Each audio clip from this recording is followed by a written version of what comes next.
Assalamu alaikum, dear students of class 8th. Our today's topic is a poem Bangle Seller.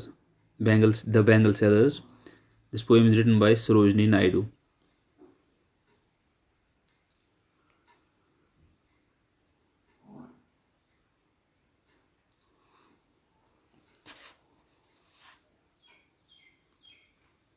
First of all, let's recite the poem.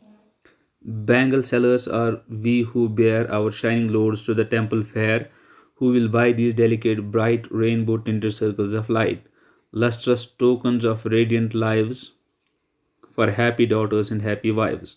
Some are meet for a maiden's wrist, silver and blue as the mountain mist. Some are flushed like the buds that dream on the tranquil brow of a woodland stream. Some are aglow with the bloom that cleaves to the limpid glory of new-born leaves. Some are like fields of sunlit corn, meet for a bride on her bridal morn.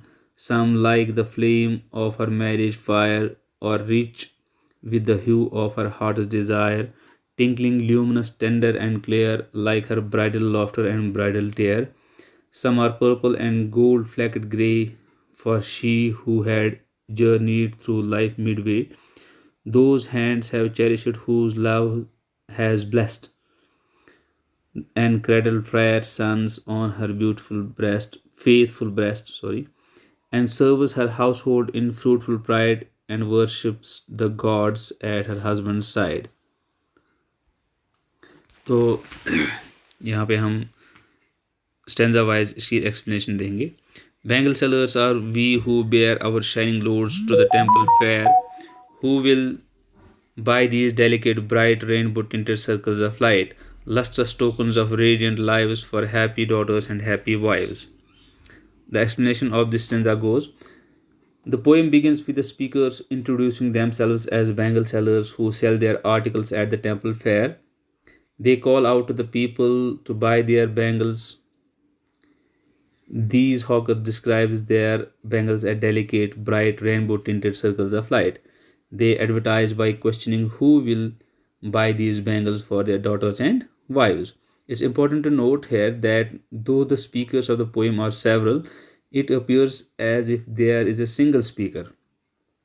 This is due to the fact that they all have the same purpose and are thus seen singularly as a class essence. Also, the bangles here are called lustrous tokens of radiant lives. It shows us the Indianness of the poem, where bangles are brought on special occasions and are associated with happiness and prosperity. तो यहाँ पे जो bangle sellers होते हैं, चूड़ियाँ बेचने वाले होते हैं, ये अपने हाथों में चूड़ियों के लोड्स लेके जाते हैं मेलों में, गाँव में, मंदिरों के बाहर. तो यहाँ पे ये आवाज़ लगाते हैं लोगों को अपनी तरफ अट्रैक्ट करने के लिए कि bangle sellers are we who bear our shining loads to the temple fair. यहाँ पे जो बैंगल सेलर्स होते हैं ये बोलते हैं कि हम बैंगल सेलर्स अपने हाथों में ये चूड़ियों के सर्कल्स, चूड़ियों के गुच्छे लेके जाते हैं मंदिरों में, गाँव में, मेलों में. और यहाँ पे ये आवाज़ क्या लगाते हैं, who will buy these delicate bright rainbow tinted circles of light. कौन है जो इन नाजुक चमकती हुई चूड़ियों को खरीदेगा. Lustrous tokens of radiant lives, ये एज ए गिफ्ट लेके कौन जाएगा. हैप्पीनेस का टोकन लेके कौन जाएगा, किन के लिए, for happy daughters and happy wives. कौन अपनी खुशहाल और खुश बीवियों और बेटियों के लिए इन टोकन्स को लेके जाएगा. क्योंकि जो चूड़ियाँ होती हैं ये रंग बिरंगी होती है, चमकदार होती हैं और हर एक औरत की ये पसंद होती हैं. तो इन लोगों को अपनी तरफ खींचने के लिए ये आवाज़ लगाते हैं. The second stanza goes. Some are meet for a maiden's wrist, silver and blue as the mountain mist. Some are flushed like the buds that dream on the tranquil brow of a woodland stream. Some are aglow with the bloom that cleaves to the limpid glory of newborn leaves. The second stanza onwards, the speakers talk to the kinds of bangles they have. Some of these bangles are suited for a maiden's, that is, a young unmarried woman's wrist. They are silver and blue in color like the mountain mist. Some of them are flushed, that is, pink and light red in color like flower buds growing beside a woodland stream. Still others are green and glowing like the transparent beauty of newborn leaves. In Indian society, bangles have an important cultural and religious place. Different colored bangles are worn by women in different stages of life. Blue, silver, and green are generally worn by young maidens. It's interesting to note that the people here use the words flushed like the birds of that dream. The word buds here is suggestive of chastity. Buds that dreams present before us an image of young girls dreaming of marriage. In this sense, the poet presents the stage of youth in a woman's life. तो यहाँ पे second stanza में क्या कहता है शायर, some are meet for a maiden wrist silver and blue as the mountain mist. तो यहाँ पे ये डिफरेंट कलर्स के बारे में शायर बताता है कि जो डिफरेंट कलर्स के जो बैंगल्स होते हैं डिफरेंट एज की औरतों के लिए होते हैं। यहाँ पे शायर एक अनमैरिड लड़की के बारे में यहाँ पे बात करता है जो एक कंवारी होती है। उसके लिए शायर क्या सजेस्ट करता है कि सिल्वर एंड ब्लू कलर की जो चूड़ियाँ होती हैं ये एक मेडन एक अनमैरिड लड़की के लिए होती हैं।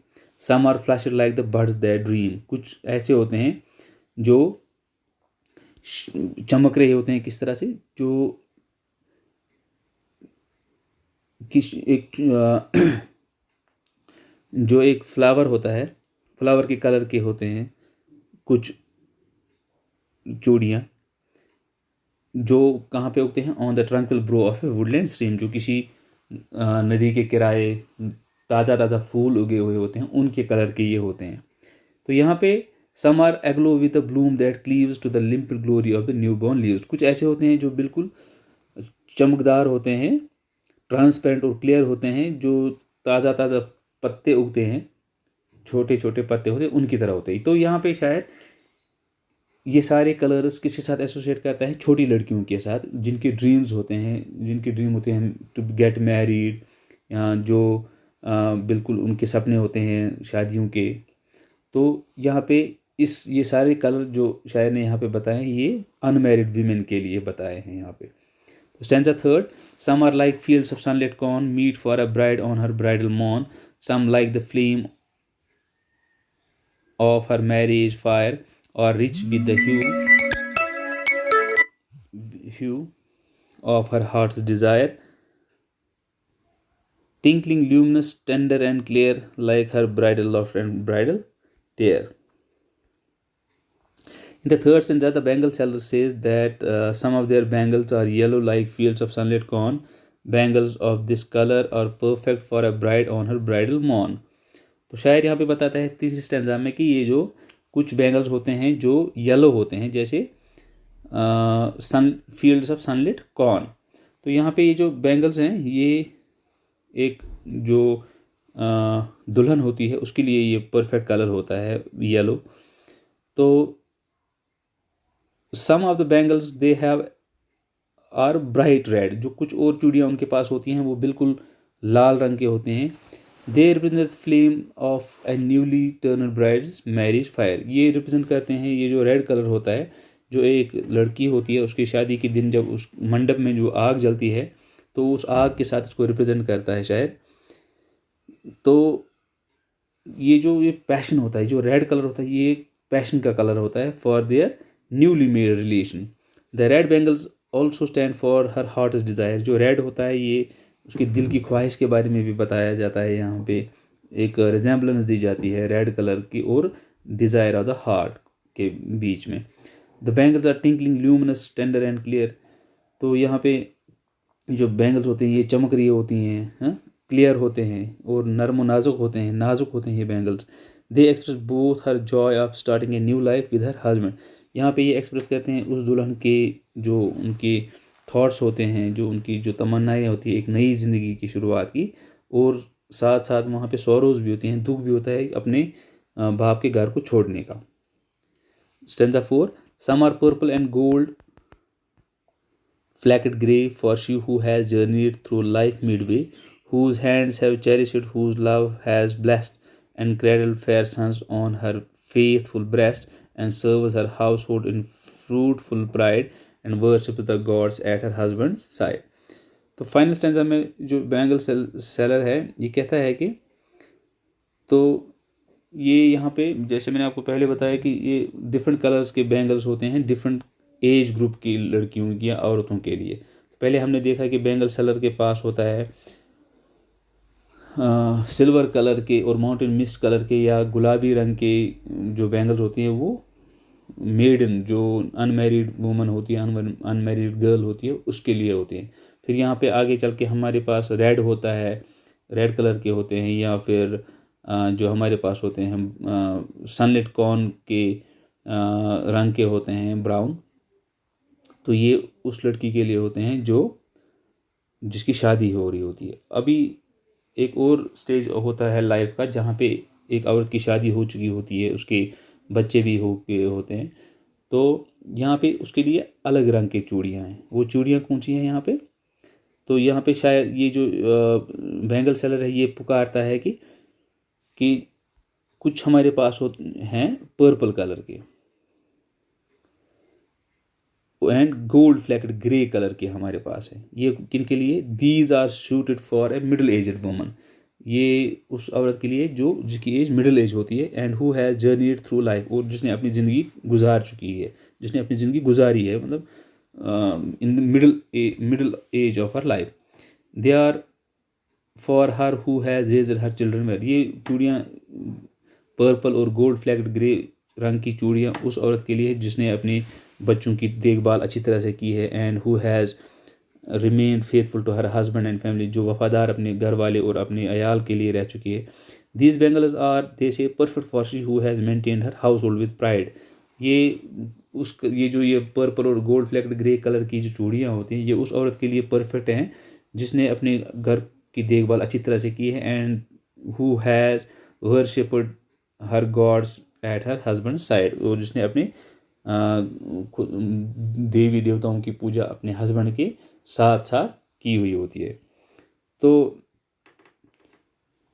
यहाँ पे इस स्टेंजा में ये जो शायर है ये यहाँ पे ये दर्शाता है कि एक अच्छी औरत की क्या क्वालिटीज़ होनी चाहिए। तो सच जैसे जो अच्छी क्वालिटीज़ की जिसके पास अच्छी क्वालिटीज़ होती हैं जिस औरत के पास ये अच्छी क्वालिटीज़ होती हैं वो क्या डिज़र्व करती है? वो पर्पल और gold flaked grey bangles deserve करती है, उसके लिए यही अच्छा रहता है। Here we should pay attention to the word sons use it to mean offsprings. यहाँ पे सन्स होता है कि उसकी जो बच्चे हो गए होते हैं। तो this was the poem the bangle sellers. उम्मीद है कि आपको अच्छी लगी होगी। Thank you.